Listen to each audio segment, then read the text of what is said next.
welcome.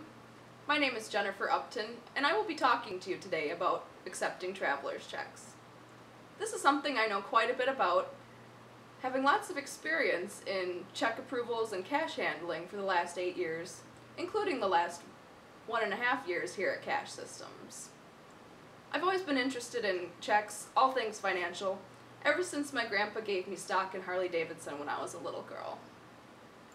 Did you know that 1.4 million checks are forged every single day? This adds up to be about $27 million in daily losses for our American businesses. But today I'm going to be talking to you about preventing this traveler's check fraud. So to begin, I'm going to give you some background information on check fraud. After that, I will give you the reasons for why this new procedure is in place. And finally, give you the actual steps for how to accept a traveler's check. But let's start at the beginning with the background information on check fraud. Why check fraud? Well, technology. Laser printers, scanners, color copiers, all lead to very real-looking phony documents. Why traveler's checks? Well, for one, there's no identifying information printed on them, like business or personal checks would have name, address, that type of thing. So you don't have to match an ID to it. Easy as pie, I guess. And another reason, merchants usually accept traveler's checks without even thinking. Usually they're just as good as cash worldwide, and until recently this has been the case. I've just finished talking to you about a little bit about the background information on traveler's checks. Next, I'm going to go into the reason for this new procedure here at Cash Systems. Because of counterfeiting and theft, a new procedure for accepting traveler's checks is now being put into place. Being that our company is located inside of casinos, many of our customers are traveling and choose to use traveler's checks as opposed to cash. To accommodate them, we must be able to cash traveler's checks, however, still help the company protect itself from fraud at the same time. By taking an extra couple minutes, we can prevent fraud from happening. I've just gotten done discussing the reasons for the new traveler's check procedure. Now I'm actually going to give you the steps on how to accept the traveler's check. First thing is, obtain the customer's identification. Acceptable forms of ID are the customer's driver's license, a state-issued ID, military ID, and/or a passport. Second thing you're going to want to do is check the security features on the traveler's check.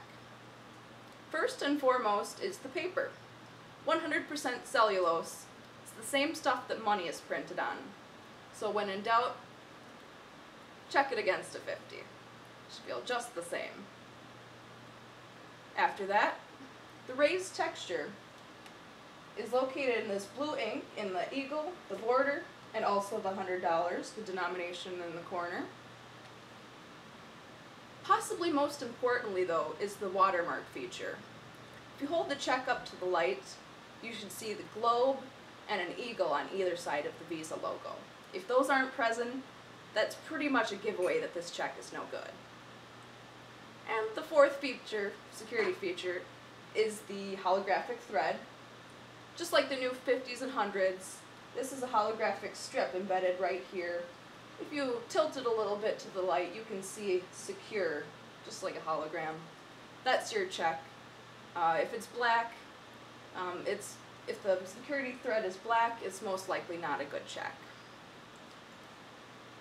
Next thing to do is to have the customer countersign in front of you.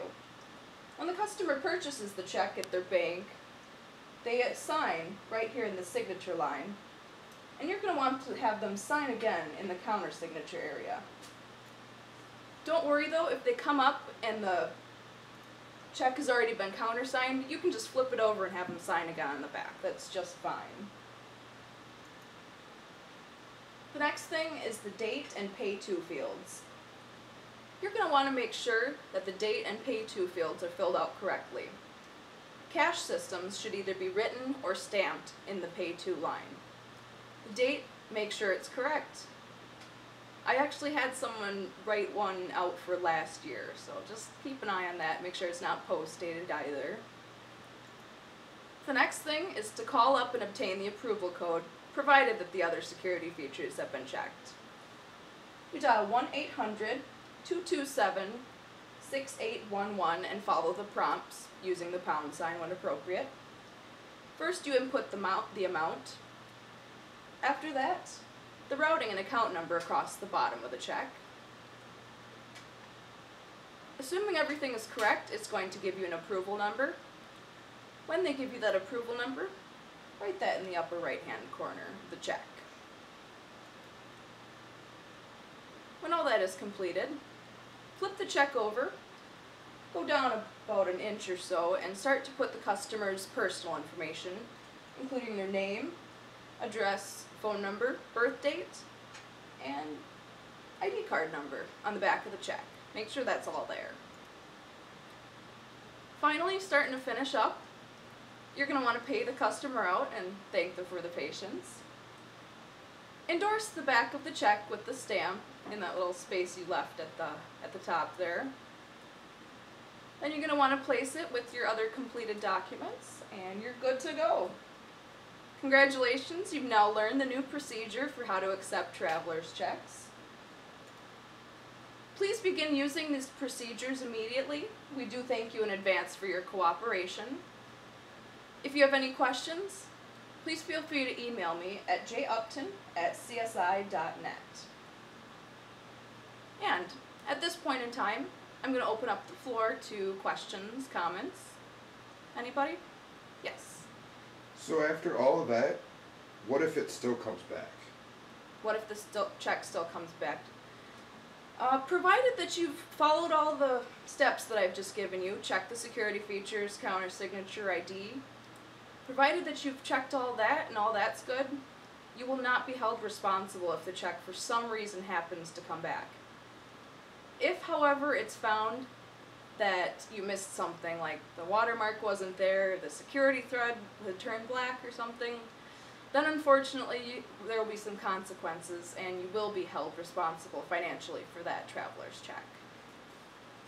Does that answer your question? Yes, thank you very much. Anything else?